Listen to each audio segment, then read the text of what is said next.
Chers frères et sœurs congolais, bonsoir.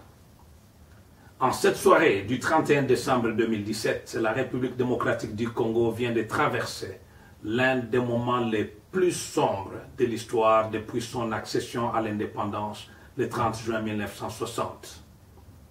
En ma qualité du président du Parti des travailleurs et autorité morale du Front pour l'application de l'article 64, et aussi membre du bureau de coordination des travaux de la table ronde sur la République démocratique du Congo, je dénonce et condamne fermement avec la dernière énergie les actes de violence, d'agression, de répression militaire, de brutalité et des exactions sanglantes et sanguinaires commis par les soldats et la garde républicaine contre les laïcs chrétiens et des prêtres au sein de leurs églises, alors que beaucoup d'entre eux étaient en pleine messe dominicale.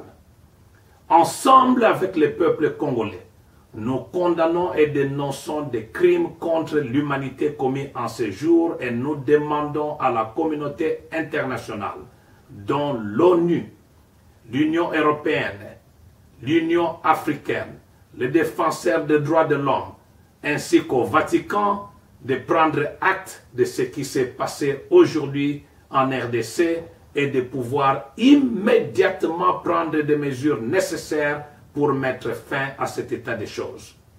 Selon les informations et des images vidéo venant des témoins oculaires à Kinshasa, des militaires étrangers ne parlant qu'anglais pour les uns et le français pour les autres des langues inconnues aux Quinois, ensemble avec des policiers congolais et des militaires de la garde républicaine armés jusqu'aux dents, ont semé la terreur en RDC ce dimanche 31 décembre 2017.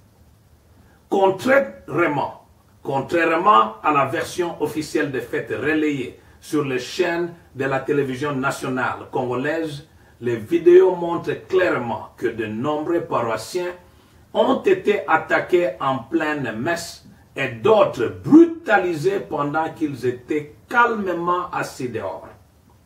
Les images vidéo montrent clairement des portes d'église barricadées par des militaires en esprit de guerre, empêchant des paroissiens d'entrer dans l'église. Des reportages de la presse internationale et locale avec images à l'appui indiquent l'utilisation de tirs de gaz lacrymogènes et de balles réelles tirées par des hommes en tenue militaire. On constate à travers ces images des morts et de nombreux blessés. Malheureusement, l'Internet et les SMS étant coupés sur ordre du gouvernement congolais, la retransmission n'a pas été chose facile pour beaucoup de Quinois. La population en a assez.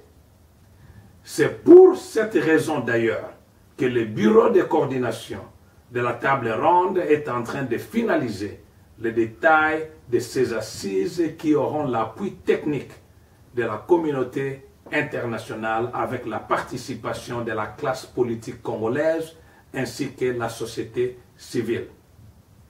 Le mandat additif du président de la République issu d'un arrangement particulier au sein du centre interdiocésien ayant expiré ce 31 décembre 2017, personne ne détient aujourd'hui la légitimité constitutionnelle de pouvoir diriger la République démocratique du Congo.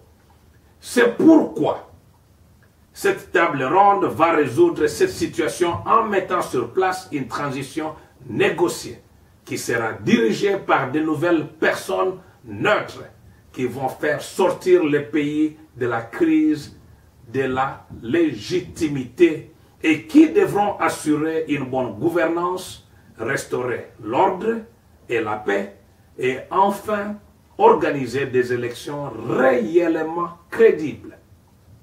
La réflexion avec nos partenaires internationaux étant en cours, les lieux, la date et autres détails sur la table ronde vous sera communiqué si peu. Peu importe ce qui paraît une nuit perpétuelle dans la misère du peuple congolais, le soleil apparaîtra toujours. Tenons fort, nous vaincrons. Que l'année 2018 soit une année de grâce du Seigneur.